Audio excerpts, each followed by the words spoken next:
हरे कृष्णा। आप सभी का हमारे YouTube चैनल पर हार्दिक स्वागत है।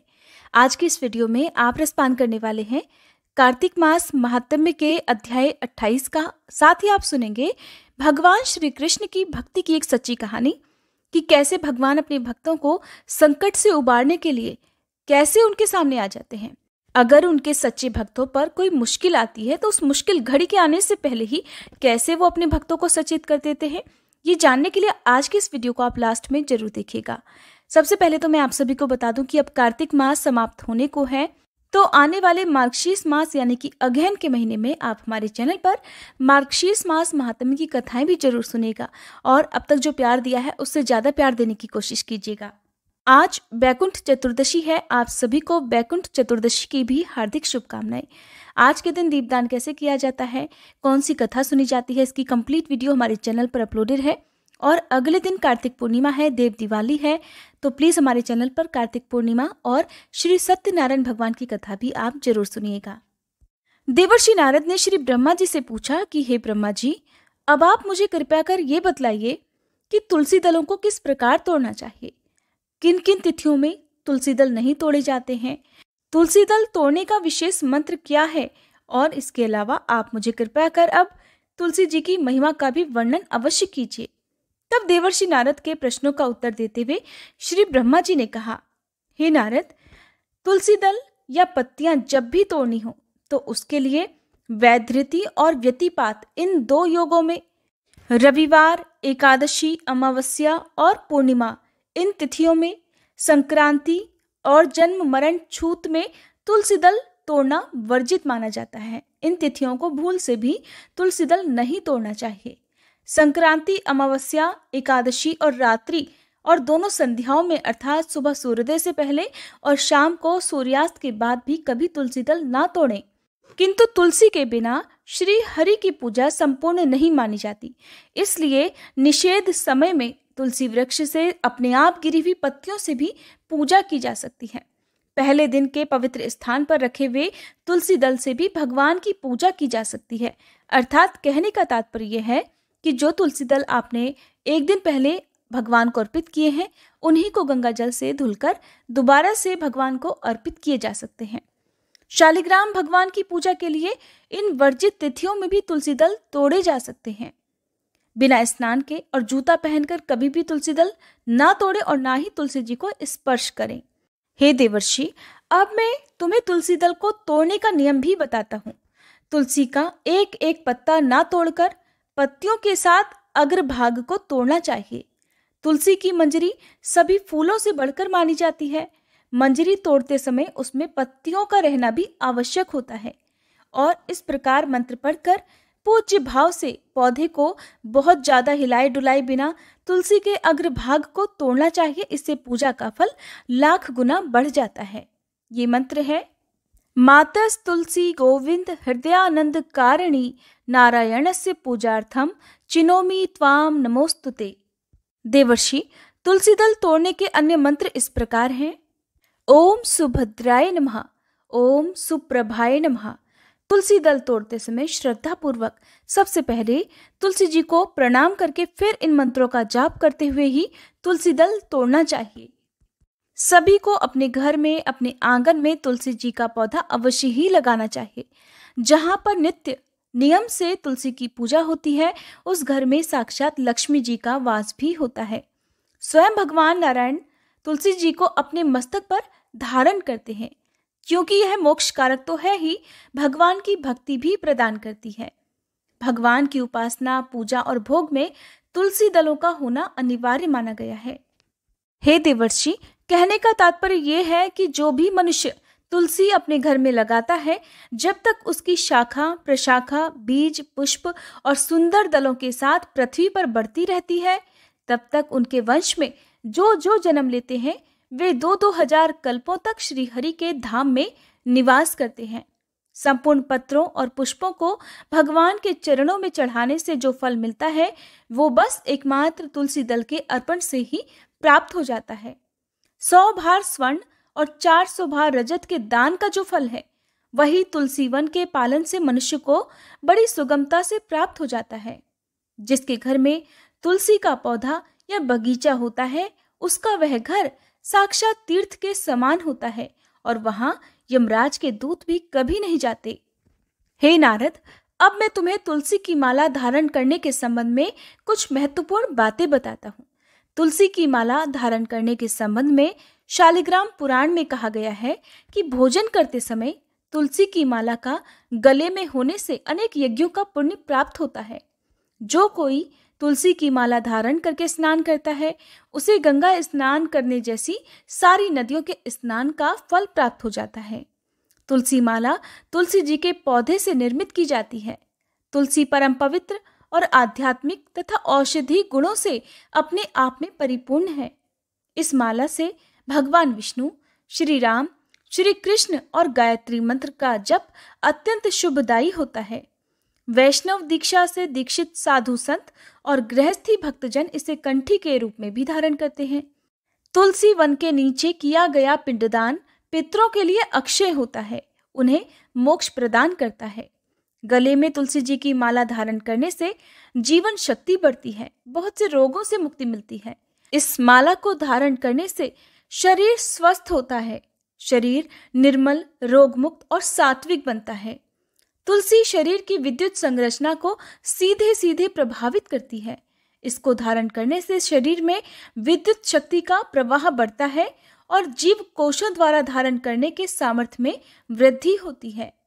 गले में माला पहनने से बिजली की लहरें निकलकर रक्त संचार में रुकावट नहीं आने देती। प्रबल विद्युत शक्ति के कारण धारक के चारों ओर चुंबकीय मंडल विद्यमान रहता है। तुलसी की माला गले में धारण करने से आवाज सुरीली होती है, गले के रोग नहीं होते और हृदय पर झूलने वाली तुलसी माला फेफड़े और हृदय के रोगों से बचाती है। इसे धारण करने वाले के स्वभाव में सात्विकता का संचार होता है। तुलसी की माला धारक के व्यक्तित्व को आकर्षक बनाती है। अगर तुलसी की लकड़ी से बनी हुई मालाओं से अलंकृत होकर मनुष्य देवताओं और पुत्रों के पूजन आदि कार्य करे तो वह कोटि गुना फल देने वाला होता है। जो मनुष्य तुलसी की लकड़ी से बनी हुई माला भगवान विष्णु को अर्पित करके पुनः प्रसाद रूप से उसे भक्तिपूर्वक धारण करता है, उसके सभी पाप नष्ट हो जाते हैं। तुलसी जी के दर्शन करने पर सारे पाप समुदाय अपने आप ही भस्म हो जाते हैं। स्पर्श करने पर यह शरीर को पवित्र बनाती है, प्रणाम करने पर रोगों का निवारण करती है और जल से सींचने पर यमराज को भी भय पहुंचाती है। तुलसी लगाने पर यह भगवान के समीप ले जाती है और भगवत चरणों में चढ़ाने पर मोक्ष रूपी फल प्रदान करती है। देवर्षि नारद को तुलसी जी की महिमा का वर्णन करके श्री ब्रह्मा जी कुछ क्षणों के लिए मौन हो गए। आज का अध्याय समाप्त हुआ। अब सुनिए भगवान कृष्ण की भक्ति की कहानी।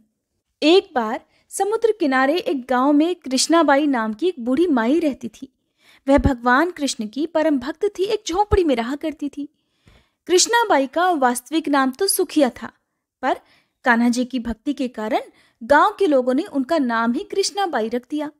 गांव में घर घर जाकर झाड़ू पोछा करना, बर्तन साफ करना और खाना बनाना ही उनका काम था। कृष्णाबाई रोज फूलों की माला बनाकर किसी प्रकार समय निकालकर दोनों समय ही श्री कृष्ण जी को पहनाया करती और फिर समय मिलने पर घंटों घंटों कान्हा जी से बात किया करती थी। गांव के लोग जब बुढ़िया को इस तरह से अकेले अकेले बातें करते देखते तो यही सोचते कि बुढ़िया तो पागल है। एक रात श्री कृष्ण ने अपनी भक्त कृष्णाबाई से ये कहा कि कल बहुत बड़ा भूचाल आने वाला है, तुम ये गांव छोड़कर इस गांव से कहीं दूर चली जाओ।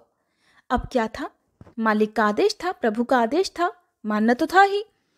कृष्णाबाई ने झट से अपना सारा सामान इकट्ठा करना शुरू कर दिया और गांव वालों को भी बता दिया कि कल मेरे सपने में कान्हा जी आए थे और कह रहे थे कि कल बहुत बड़ी प्रलय आने वाली है, इस गांव को छोड़कर पास के ही गांव में चली जा। अब जब लोगों ने सुना तो उन्होंने ये तो देखा कि वो अकेली अकेली बातें करती है, तो सोचा कि शायद बुढ़िया पागल हो गई है। तो अब वो लोग भला कहाँ उस बूढ़ी माई की बात मानने वाले थे, वो तो उसे पागल ही समझते थे। जिसने भी बूढ़ी माई की इस बात को सुना वही जोर जोर से ठहाके लगाकर उसका मजाक बनाने लगता। इतने में बाई ने एक बैलगाड़ी मंगवा ली और अपनी कान्हा जी की मूर्ति ली और जो भी जरूरी सामान था उसकी गठरी बांधकर गाड़ी में बैठ गई। गांव के बाकी लोग तो अपने अपने घर में बड़े ठाठ से बैठे हुए थे। कुछ लोग थे जो बूढ़ी माई का मजाक उड़ाने के लिए घर के बाहर खड़े हुए थे। किसी को आभास नहीं था कि अगले दिन क्या होने वाला है। इतने में ही बैलगाड़ी भी आ गई।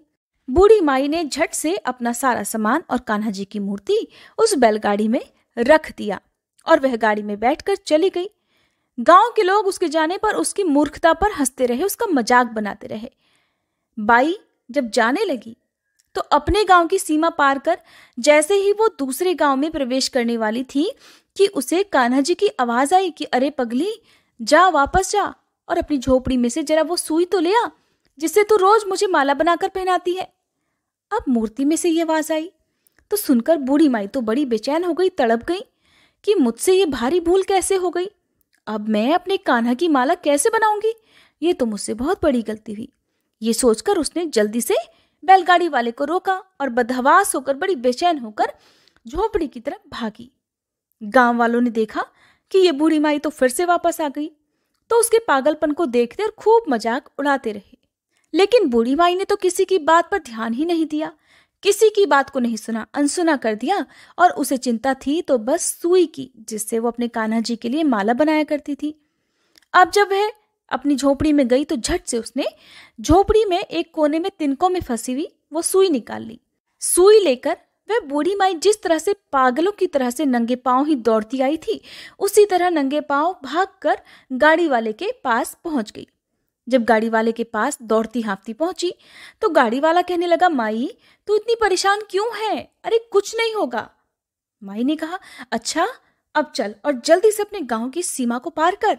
तुझे तो कुछ नहीं पता कि कल क्या होने वाला है और मेरे कान्हा जी ने मुझे सब कुछ बता दिया है, चल जल्दी कर। जब बूढ़ी माई ने गाड़ी वाले से कहा तो गाड़ी वाले ने तुरंत ही बूढ़ी माई का कहना माना और वह जल्दी जल्दी गाड़ी हाँक कर गांव से बाहर जाने लगा। जैसे ही गांव की सीमा उन्होंने पार की, पीछे मुड़कर देखा तो क्या देखा कि पूरा गांव ही समुंदर में समा गया। सब कुछ जलमग्न हो गया था। पीछे छूटे गांव में ऐसी प्रलय आई थी कि चारों ओर जिधर भी देखो पानी ही पानी नजर आता था, कहीं पर जमीन दिखाई ही नहीं देती थी। वो गाड़ी वाला भी कान्हा जी का बड़ा पक्का भक्त था। किसी तरह भगवान ने उसकी भी रक्षा करने में तनिक देर नहीं लगाई। तभी तो बूढ़ी माई का सहारा उसको कर दिया और अपने दोनों भक्तों की जान बचा ली। तो इस तरह से जब प्रभु अपने भक्तों की एकमात्र सुई तक की इतनी चिंता करते हैं तो वो अपने भक्तों की रक्षा करने के लिए भला कितने चिंतित होते होंगे। जब तक उस भक्त की एक सुई उस गांव में थी, पूरा गांव बचा हुआ था। जैसे ही बूढ़ी माई ने उस गांव से अपनी सुई निकाली और वापस उस गांव से बाहर आई, तब तक पूरा गांव डूब चुका था। तो इसे कहते हैं सच्ची भक्ति की भगवान अपने भक्तों को कोई भी कष्ट आने से पहले संकेत जरूर दे देते हैं और फिर भगवान के जो भक्त सच्चे हैं वो उनकी बातों पर और उन संकेतों पर विश्वास भी करते हैं। ये बात अलग है कि जो लोग भगवान पर विश्वास ही नहीं करते, उन्हें चाहे कितने भी संकेत मिल जाएं, वो अनहोनी का ही इंतजार किया करते हैं। और जब सब कुछ बर्बाद हो जाता है, जब सब कुछ खत्म हो जाता है, तब लोगों को एहसास होता है कि इस आने वाले खतरे का आभास तो उन्हें बहुत पहले हो गया था, लेकिन फिर भी उन्होंने सावधानी क्यों नहीं रखी। तो जो हमें आभास होता है, यही वो संकेत हैं जो हमारे प्रभु हमें देते हैं। तो ये थी आज की कहानी। आपको कैसी लगी मुझे कमेंट बॉक्स में जरूर बताइएगा। एक बार फिर से आपसे अनुरोध है कि आज बैकुंठ चतुर्दशी की जो कथा मैंने आपको सुनाई है उसे भर भर के खूब सारा प्यार दीजिएगा।